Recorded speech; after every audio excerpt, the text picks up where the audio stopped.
The air in the arena tasted like metal and sweat. James Wright, once a colonel in Earth's last standing militia, opened his cracked lips and tried to swallow, but his throat was parched from 3 days without water. His captors had been generous tonight, a thimbleful of moisture before the show, just enough to keep him conscious for what was to come. Above him, 20,000 of the Meridian elite filled the circular amphitheater, their scaled skin shimmering under the pulsing blue lights. They clicked their double-jointed fingers against the rails of their viewing boxes, an anticipatory gesture James had learned meant excitement, hunger, bloodlust. "Ladies and gentlemen of the High Council," boomed a voice from above, speaking in the Meridian tongue that James's neural implant translated with a half-second delay. "Tonight's entertainment features the last captured soldier from the human resistance on Outpost 7. A spotlight burned into James's skin. He didn't flinch, didn't raise his hand to shield his eyes, didn't give them the satisfaction of seeing him uncomfortable. 3 cycles ago, this primitive creature led an attack that killed 17 of our brothers and sisters, the announcer continued. Tonight, justice will be served. Elegantly. The crowd erupted in a clicking frenzy. Some threw small metal objects that landed near James's feet, little technological trinkets designed to burst on impact and release painful stings across his skin. He'd learned to stand perfectly still during these moments. Movement only excited them more. From her elevated platform, Governor Essa watched with narrowed vertical pupils.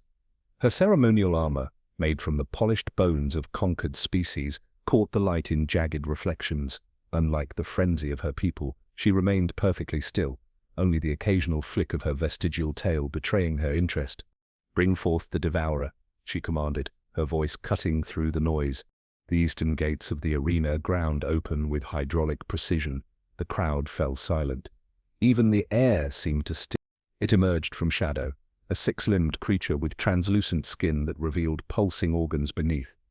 Its face was a nightmare of evolutionary efficiency. 3 primary jaws surrounded by feeding tentacles, all leading to a central gullet that glowed with bioluminescent digestive acids. The size of a small transport vehicle, it moved with unnatural grace for something so massive. "The devourer has not fed in 7 days," the announcer informed the crowd with theatrical relish. "It will consume the human slowly from the extremities inward, keeping him conscious through specially designed neural inhibitors. You will hear every scream, witness every moment of agony. Justice for our fallen." James finally looked up at Governor Essa. Their eyes met across the impossible distance, and he saw something flicker in her gaze. Uncertainty? Curiosity? It vanished in an instant. The devourer approached, its feeding tentacles extended. Sensing the heat of James's body, the crowd's clicking reached a fevered pitch.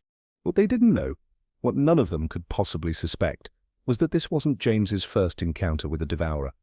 Before the Meridian conquest, he had been part of a classified xenobiology unit, studying these very creatures in their natural habitat on Kepler. His team had discovered something the Meridians, for all their technological advancement, had missed during their genetic modifications of the species.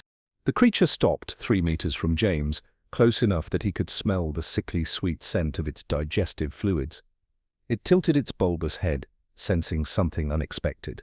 James began to hum, not loudly, just a specific pattern of vibrations at 47.3 Hz, conducted through the arena floor via the microfibers in his prison-issued footwear, a frequency that resonated with the creature's primary sensory node. The devourer froze, its feeding tentacles retracted slightly. A murmur rippled through the crowd. This wasn't the show they had been promised. James continued humming, changing the pattern in subtle ways that wouldn't be detectable to the Meridian observers, but carried complex meaning to the creature's sensory system. Information, recognition, a code embedded in genetic memory that even the Meridian's modifications couldn't erase. The devourer lowered its massive head until it was level with James's face. The feeding tentacles, rather than seizing him, gently brushed against his cheek in a gesture that sent gasps through the arena. "What is happening?" Governor Esser's voice cut through the confused murmurs. "Guards, activate the control implant." A guard hastily pressed commands into a control panel. The devourer shuddered as electrical impulses surged through the hardware embedded in its brainstem. It reared back, jaws gnashing in pain. But then, impossibly, it calmed again, returning its attention to James. James smiled for the first time in months. He took a step toward the creature, then another. "Stop this at once," Essa commanded, rising from her seat. "Increase the stimulus." The guard looked back at her, mandibles twitching nervously. "Governor, the implant is at maximum. The creature is overriding it somehow." James placed his hand on the Devourer's primary sensory node, a gentle touch that made the creature tremor with recognition. He leaned forward and whispered something to it that nobody else could hear. The Devourer turned, not toward James, but toward the guards at the arena perimeter. "What have you done?" Governor Essa's voice had lost its imperial certainty. There was fear there now, raw and unfamiliar. James looked up at her, his eyes reflecting the blue arena lights like small, cold stars. "Did you really think," he said, loud enough for his translator to broadcast to the entire arena, "that we wouldn't have contingencies for a species we discovered 50 years before you conquered our outposts?" The Devourer rose to its full height, nearly 3 times taller than a human. Its translucent skin began to pulse with patterns of light, communication signals that had never been documented in any Meridian research. In the horrified silence that followed, the faint sound of distant alarms began to wail from somewhere beyond the arena walls. Governor Essa's tail went rigid. She pressed a communication device to her throat scales. "What is happening?" she demanded. The crackling response was audible throughout the arena. "Governor, Devourers in all containment facilities are showing abnormal readings. They're awakening simultaneously. Security protocols are failing." 20,000 Meridians watched as James Wright, supposedly powerless, supposedly defeated, stood beside the monstrous creature that should have killed him. His posture had changed. No longer the broken prisoner. He stood tall, shoulders squared, like a man who had been waiting patiently for exactly this moment. "You've ruled through fear," James said, his voice carrying in the stunned silence. "But fear only worse when you understand what you're controlling." The Devourer let out a harmonic sound, not a roar, but something more complex, like a signal. From beneath the arena floor came answering vibration. Governor Essa rose to her feet, her ceremonial armor catching the light as she pointed at James. "Kill him! Guards, kill him now!" But the guards hesitated, looking from the governor to the human and the creature beside him, uncertainty evident in their rigid postures. The Devourer's skin pulsed once more with intricate patterns of light. James placed a hand on its flank, a gesture of communion that sent another shockwave of disbelief through the crowd. "Now," James said quietly, looking directly at Governor Essa, "shall we negotiate the terms of your surrender?" Governor Essa's reaction was immediate and brutal. She snapped her ceremonial staff, a 2-meter length of iridescent metal, and revealed its hidden core, a pulse weapon that hummed with energy. Without hesitation, she fired. The blast caught James in the shoulder, spinning him around and dropping him to one knee. The pain was immediate and total, like liquid fire coursing through his nervous system. The Devourer beside him recoiled, its skin flashing warning patterns of crimson and black. "You think I achieved my position through weakness?" Assa's voice sliced through the arena's chaos. "I've personally executed 6 coup attempts. Your parlor trick with the beast changes nothing." Blood soaked through James's threadbare prison uniform, dripping onto the arena floor in a steady rhythm. His breathing came in ragged gasps, but he forced himself upright, the effort visible in the tremor of his muscles and the sweat beading on his forehead. "This isn't a coup," he managed, the translator catching his words despite their weakness. "It's a reckoning." From her command position, Essa signaled to the elite guard units positioned at every exit. "Seal the arena, no transmissions in or out, and bring me the human's head." She turned to address the panicking crowd. "Citizens of the Meridian High Council, remain calm. This is merely an extended execution for your entertainment." But the audience was already surging toward the exits, only to find them sealed. 20,000 of the Empire's wealthiest and most powerful citizens, trapped in a closed arena with a creature they had assumed was under control. Among the guards dispatched to subdue James was Lieutenant Keris, distinguished by the silver markings on her armor that indicated her status as a rising officer. While the others moved with practiced aggression, she hesitated, her compound eyes taking in the scene with analytical precision. The Devourer wasn't attacking the human, it was protecting him. Everything she had been taught about these creatures, about humans, suddenly seemed suspect. 6 guards surrounded James and the Devourer, weapons drawn. One fired a capture net, designed to immobilize even the largest predators. The Devourer caught it mid-air with surprising dexterity and shredded the reinforced mesh with its secondary claws. Another guard rushed James directly. Despite his injury, he moved with unexpected grace, pivoting away from the attack and using the guard's momentum to throw him into two others. His technique was precise, military training evident in every controlled movement. But he was still one injured human against 6 Meridian elite guards. A precision strike caught him in the ribs, the sound of breaking bone audible even through the chaos. He doubled over, vulnerable for a critical moment.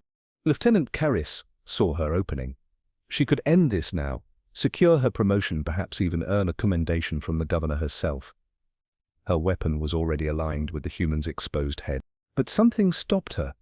The way the human fought, not with blind rage, but with disciplined economy of movement. The way the Devourer responded to him, not as a master, but as an ally. None of it matched the official history she had been taught. A memory surfaced, her training instructor explaining why humans were inferior. They lack the genetic purity and evolutionary advantages of Meridian physiology, he had said. But watching James fight through what must be excruciating pain, she recognized something familiar, not inferiority, just difference. The hesitation cost her. The Devourer surged forward, knocking aside 3 guards with a devastating sweep of its primary limbs. The remaining guards fell back, firing wildly. In the confusion, Lieutenant Karras found herself alone, face to face with the wounded human.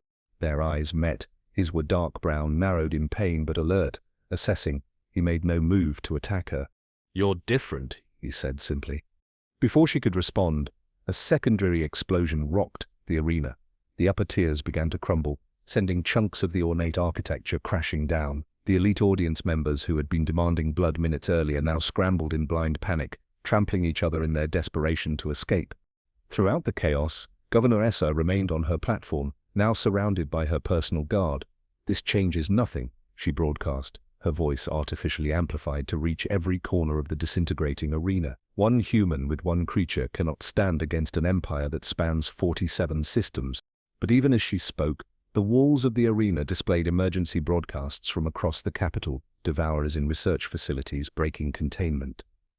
Devourers in military installations turning on their handlers. The carefully constructed hierarchy of control unraveling in real time. James slumped against the arena wall, his injuries finally taking their toll. The Devourer positioned itself protectively in front of him, its skin cycling through patterns too complex for most Meridians to interpret. But Lieutenant Karras recognized fragments, the same deep communication patterns used in Meridian military operations. "You," she started, her translator struggling with the complexity of her question. "You were their trainers? Humans created the Devourers?" James coughed, blood speckling his lips. "Not created, discovered, studied, understood." His eyes unfocused briefly, the blood loss affecting his consciousness. "We called them synaptics. They're not predators, they're scholars, living libraries. Your people weaponized them, twisted their nature." A memory crashed through him, so vivid it felt like being there again. The xenobiology lab on Kepler 43-8b. Sterile white surfaces under soft lighting. Dr. Eliza Harmon, his mentor, his friend, gently communicating with the first synaptic they'd encountered. "They store memories across generations," she'd explained, excitement making her voice tremble. "Not just instinct, actual complex information, an entire history encoded in neural patterns."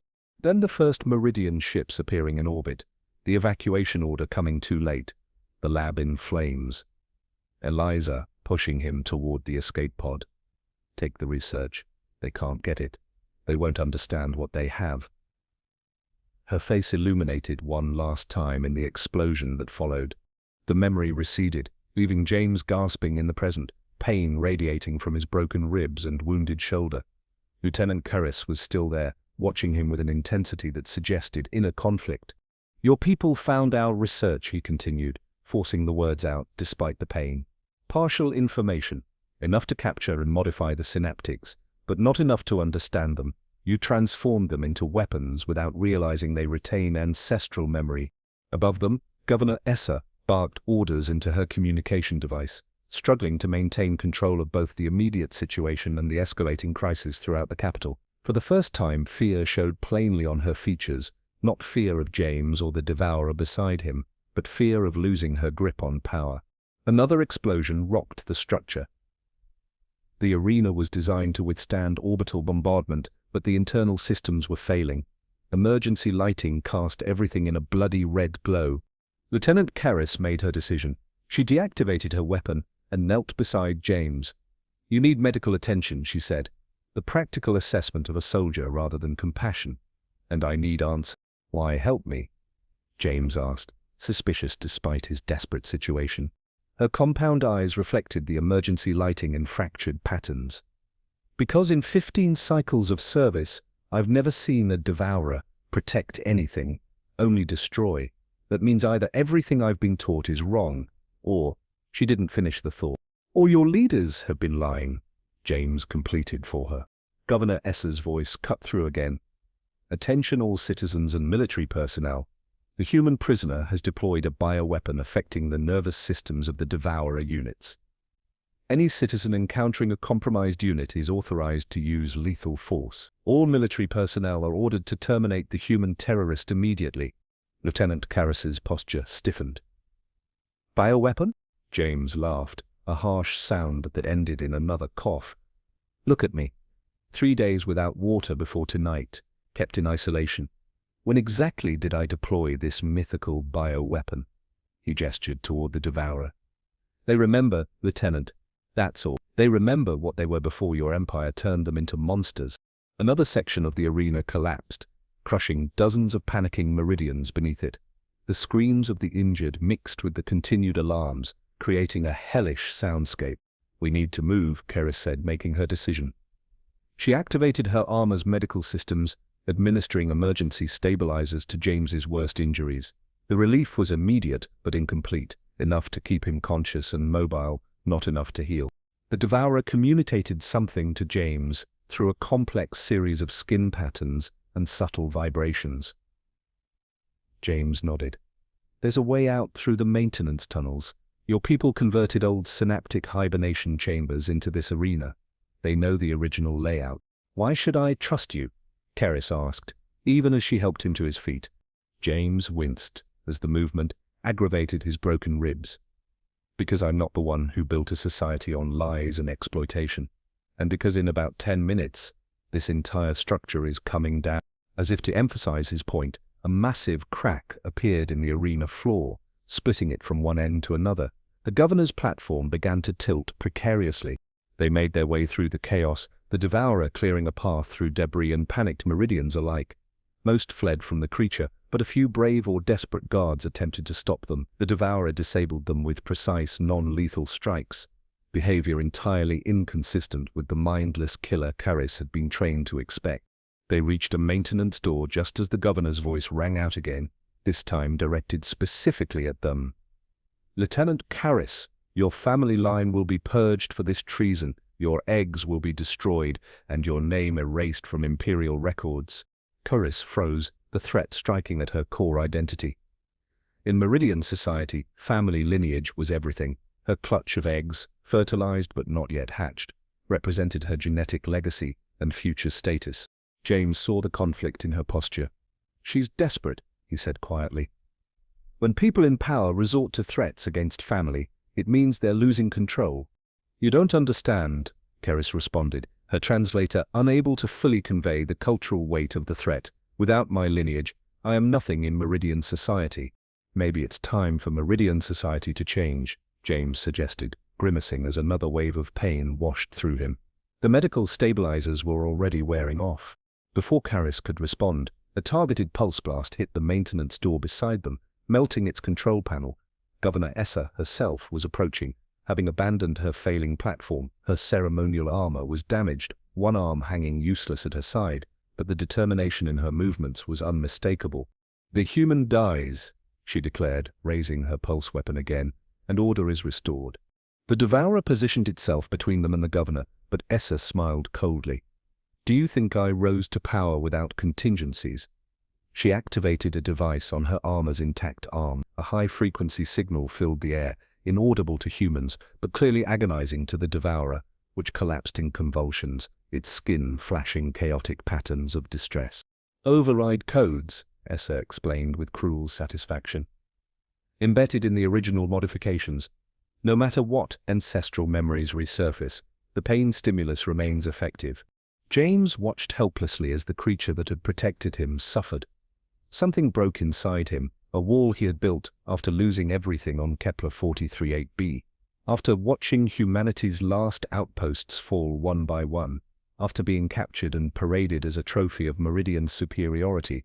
With strength he didn't know he still possessed, he lunged forward, tackling Governor Essa. They fell together, her pulse weapon discharging wildly into the ceiling. More debris rained down around them as they struggled, the human driven by desperate fury, the Meridian governor by cold hatred. "You destroyed everything," James growled, pinning her weapon arm with his body weight, despite the screaming pain from his injuries. "Not just human settlements. Entire ecosystems, civilizations that didn't fit your vision of purity." Issa's face contorted with disgust. "Lesser species making way for superior evolution. The natural order." With her functioning arm, she reached for a secondary weapon concealed in her armor. But before she could deploy it, Lieutenant Karras stepped forward and fired a precise shot that severed the governor's armor control systems. The high-frequency signal torturing the devourer cut off. Issa's vertical pupils contracted in shock. "You dare?" "I dare to think for myself," Karras replied, her posture straightening with new resolve, something the Empire never encouraged. The devourer recovered quickly once the signal stopped, rising to its full height.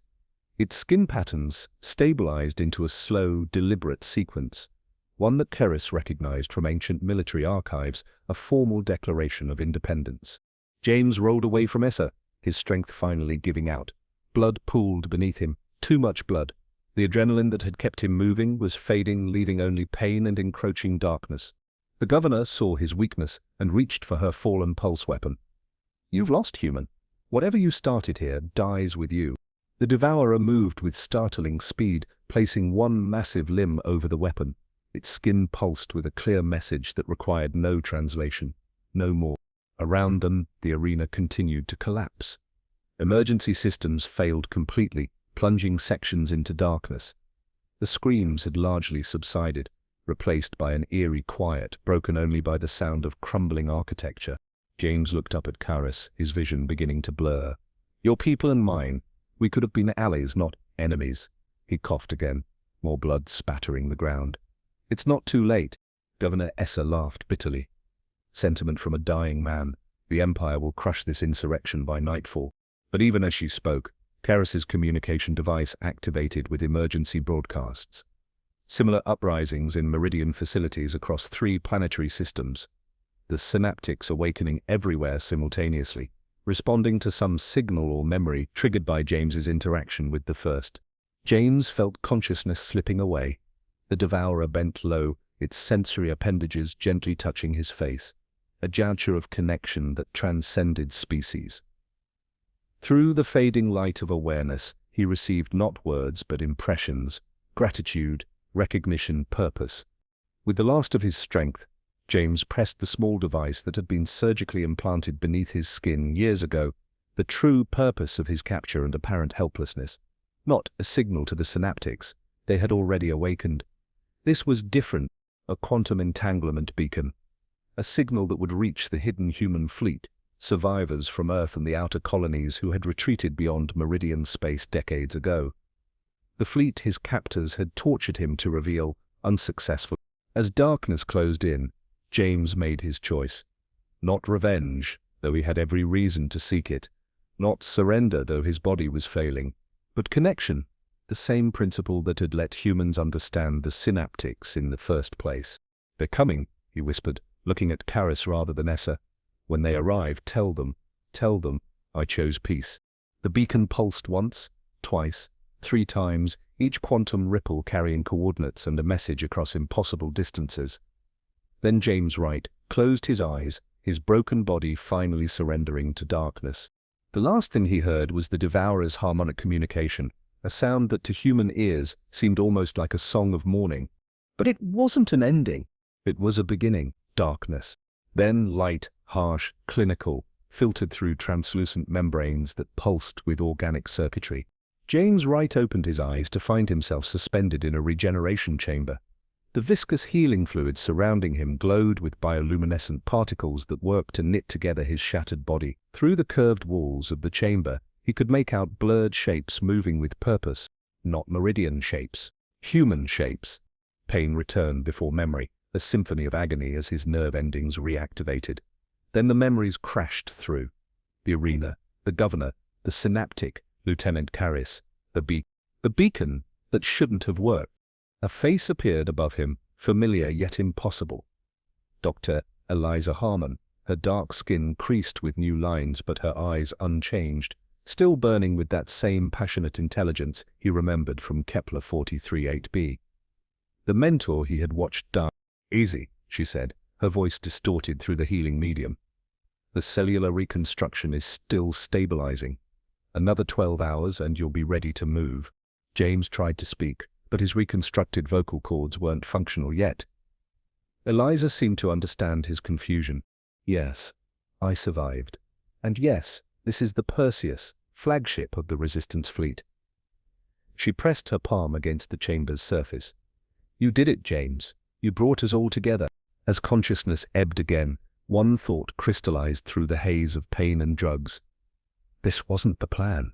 When James awoke again, he was no longer suspended in fluid, but lying on a medical bed in a recovery room. The walls pulsed with the same organic technology he'd glimpsed earlier, human-designed but clearly influenced by synaptic biological principles. His body felt alien to him, healed, but fundamentally changed. The familiar ache of old injuries was gone, replaced by a strange wholeness that felt almost undeserved after years of suffering. The door slid open with a soft pneumatic hiss. Lieutenant Karras entered, her meridian form incongruous against the human architecture. She had abandoned her military armor for simpler clothing, but her posture remained rigidly disciplined. "They said you would finally be conscious," she stated, her translator rendering her clicks and vibrations into flat English. "I have questions." James slowly sat up, testing the limits of his reconstructed body. "I imagine you do." "You should have died in that arena," she said bluntly. "Your injuries were unsurvivable. And yet," James gestured at his healed form. "And yet," she agreed, "your Dr. Harmon has explained some of it. Quantum entanglement, teleportation, emergency extraction protocols. Technology the Empire believed was theoretical." Her compound eyes studied him with unnerving intensity, but she wouldn't explain why a dying man would prioritize saving an enemy officer over himself. James met her gaze steadily. "You stopped being the enemy the moment you questioned what you'd been taught." Before she could respond, the door opened again. This time it was a synaptic that entered, smaller than the arena specimen, with more delicate features, its skin rippled with welcome patterns that James understood intuitively after years of study. Karras stiffened, her body language betraying lingering fear despite her intellectual alliance. "This is Scholar," James explained. "One of the original synaptics we worked with before the Meridian invasion." The creature gently touched Karras with one sensory appendage, a gesture of reassurance. Slowly her posture relaxed. "It says you carry ancestral memory patterns," James translated, "rare in Meridians. It recognizes elements from before the genetic purges." Karras's eyes widened. "What genetic purges?" The door opened a third time. Eliza Harmon entered, accompanied by a tall, severe-looking woman with steel-gray hair pulled into a tight bun. Admiral Chen, commander of the Resistance fleet, a legend James had heard of but never expected to meet. "I see our guest of honor is awake," the Admiral said, her voice carrying the weight of decades of command. "Good. We're approaching the Meridian capital. We need you both ready for what comes next." The observation deck of the Perseus offered a panoramic view of space and of the massive fleet now assembled around the Meridian homeworld. Not just human ships, vessels of designs James had never encountered, representing species he'd believed extinct or subjugated. 63 civilizations, Admiral Chen explained, standing beside him at the viewport. All with reasons to hate the Meridian Empire. All waiting for this moment. "A moment of revenge?" James asked quietly. "That depends on you." She turned to him, her weathered face unreadable. The Grand Hierarch has requested direct communication. He's asking for you specifically. James felt the weight of countless lives pressing down on him. Why would the leader of the Meridian Empire ask for me? Admiral Chen's expression remained impassive. Perhaps because the quantum signature of your beacon matched one they've been searching for. Perhaps because the synaptics have spread the story of what happened in that arena across their collective consciousness. Or perhaps, she added with the barest hint of emphasis, because you're not who you believe you are. A cold feeling spread through James's reconstructed chest. What does that mean? Instead of answering, she activated the communication array. It's time for you to find out. The holographic interface shimmered to life. The figure that materialized was unlike any Meridian James had encountered. Taller, with more elaborate cranial structures and skin that seemed to shimmer with internal light. The Grand Hierarch, genetic template for the entire ruling class, keeper of the Empire's deepest secrets. James Wright. The Hierarch's translator rendered his complex vocalizations into eerily precise English. The lost son returns at last. James felt Karis stiffen beside him. Even Admiral Chen seemed to be holding her breath. "I'm not your son," James replied, the absurdity of the statement almost making him laugh despite the tension. "Not by blood," the Hierarch agreed, "but by design, by purpose." His compound eyes studied James with unsettling familiarity. "You truly don't remember, do you?" The conditioning was more effective than we anticipated. "Remember what?" James demanded, a creeping dread building inside him. The Hierarch's skin patterns shifted to display complex sequences, genetic codes, neural mapping, identity matrices. Project Chrysalis. Humans with modified neural architecture designed to integrate with both species' consciousness patterns, diplomatic bridges. The future. James shook his head, denial rising like bile in his throat. "That's impossible. I was born on Earth. I remember my childhood, my family." "Implanted memories," the Hierarch interrupted. "Convincing ones, crafted from donated personality templates, but artificial nonetheless." "He's lying," Eliza said sharply. "This is psychological warfare." But James wasn't listening anymore. Something was happening inside his mind, walls crumbling, compartments opening. The pain was excruciating, worse than his physical injuries had been. He fell to his knees, clutching his head as suppressed neural pathways reactivated. A laboratory, unlike any human facility. Meridian scientists working alongside human volunteers. The early Chrysalis subjects, humans modified to understand Meridian thought patterns, Meridians altered to comprehend human emotional processes. The first successes, the political backlash on both sides, hardliners gaining power, the program labeled heresy, the purge order. His escape, his reprogramming not by Meridians, but by human extremists determined to use him as a weapon against those they saw as invaders. The careful construction of a false history, false memories, false purpose. James gasped for air as the memories stabilized. Looking up, he saw the Grand Hierarch watching him with what his newly awakened neural pathways recognized as profound sadness. "There were 50 of you," the Hierarch said softly. 49 died when the extremists attacked the research station. You alone escaped, but damaged, memory suppressed, repurposed as a weapon against your creators." Admiral Chen stepped forward, placing herself between James and the hologram. "Enough manipulation. We have a fleet ready to end your empire's tyranny. Your only choice now is whether your people survive at all." The Hierarch's attention shifted to her.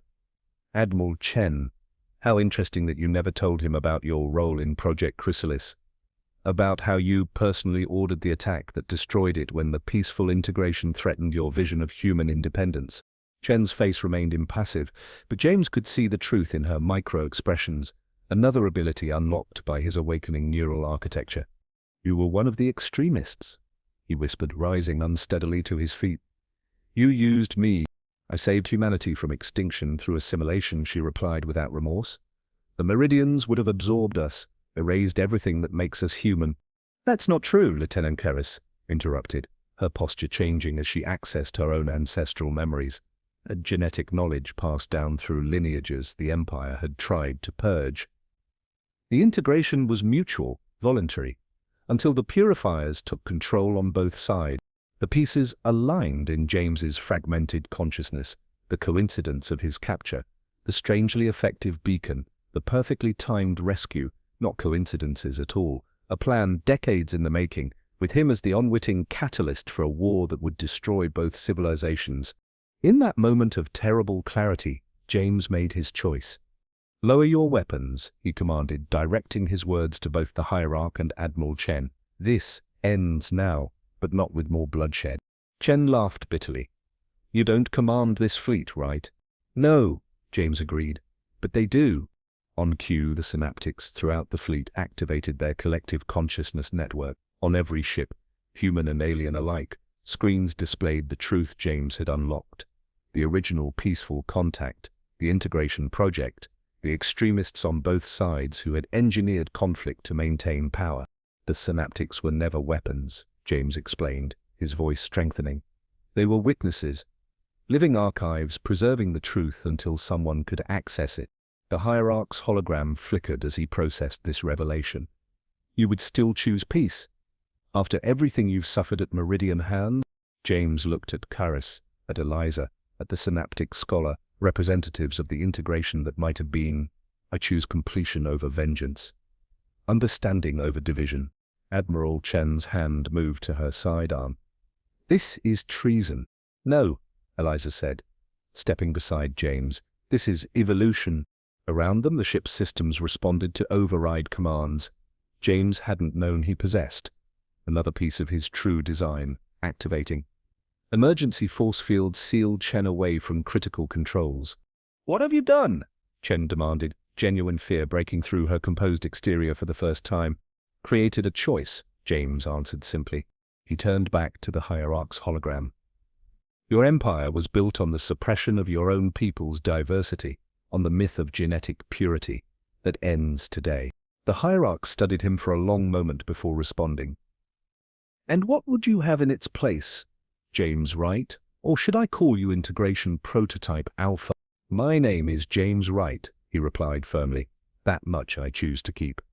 As for what comes next," he gestured to the assembled representatives around him, "we decide together." 3 months later, James stood on the observation platform of the newly constructed Unity station, watching vessels from 24 species dock in harmony. Below him, the first formal Integration Council was preparing to convene. Representatives from formerly warring civilizations gathering to build something unprecedented. Lieutenant Keris, now Ambassador Keris, approached from behind, her movements more fluid after months among humans and other species. "The Synaptic Elders have arrived," she informed him. "They're requesting your presence at the opening ceremony." James nodded, his gaze still fixed on the spectacular view. "I'll be there shortly." She hesitated, then added, "They're bringing eggs." That caught his attention. "Eggs? I thought that the Meridian forces destroyed my clutch." She made a gesture that his integrated neural pathways recognized as wry amusement. "The synaptics rescued them during the chaos. They've been nurturing them in their ancestral hatching ground." The significance wasn't lost on James. New life, preserved through cooperation, poised to hatch into a world fundamentally different from the one that had created them. "Will they be like you?" he asked. "Carriers of ancestral memory." "And more," she replied. "The synaptics have been singing to them, sharing memories, histories, possibilities. They'll be the first true children of integration." James felt a profound ache in his chest, not physical pain, but something deeper. The grief of what had been lost, the hope of what might yet be. His body had been healed, but his soul was still learning to integrate its fractured pieces. As if sensing his thoughts, Karis touched his arm gently, a gesture she had learned from humans. "The pain doesn't disappear," she said. "It transforms." "Into what?" "Into bridges." Her compound eyes reflected the stars beyond the viewport. "Isn't that what you were designed to be? What we are all becoming?" Before he could respond, the communication panel chimed. Dr. Harmon's voice came through. "James, you're going to want to see this." They made their way to the central chamber where the Integration Council would meet. Representatives from dozens of species stood in concentric circles around a central platform where the eldest of the synaptics waited. Its skin rippled with patterns too complex for most to comprehend, but which James understood as profound anticipation. As James and Karis entered, A hush fell over the assembly. The elder synaptic extended a sensory appendage toward him, inviting him to the center. With each step, James felt the weight of his dual nature, the human he had believed himself to be, and the integrated being he was designed as. No longer a weapon, no longer a victim. Something new, something between. The elder touched his forehead gently. Through the contact, James received not words but pure consciousness, a gift the synaptics rarely shared with other species. A vision of worlds connected not by conquest, but by understanding. Species evolving not in isolation but in harmonic integration. The pain of separation transformed into the joy of wholeness. Not the end of diversity, but its ultimate expression. As the vision faded, James opened his eyes to find tears streaming down his face. Around him, the representatives of formerly hostile species stood transfixed, having received their own versions of the vision. "This is what we fight for now," James said, his voice carrying across the chamber. "Not against each other, but against the fear that divides us." The elder synaptic's skin glowed with an azure light that spread throughout the chamber, reflecting off the diverse anatomies of the assembled delegates. Scales, skin, exoskeletons, membranes, all illuminated with the same unifying radiance. In that light, James looked at Curris, at the clutch of eggs now being brought into the chamber, at the future they represented. His hand found hers, 5 human fingers interlacing with 6 meridian digits. Different, asymmetrical, but fitting together nonetheless. Above them, through the transparent dome of the council chamber, new stars were becoming visible as the station rotated, not the familiar constellations of Earth or Meridia, but something in between. New patterns waiting to be recognized, new stories waiting to be told. "Together," James whispered, the word both a statement and a promise. And throughout the chamber, in 1,000 different languages, voices echoed his sentiment, the first truly unified word in a conversation that would continue for generations to come. Together.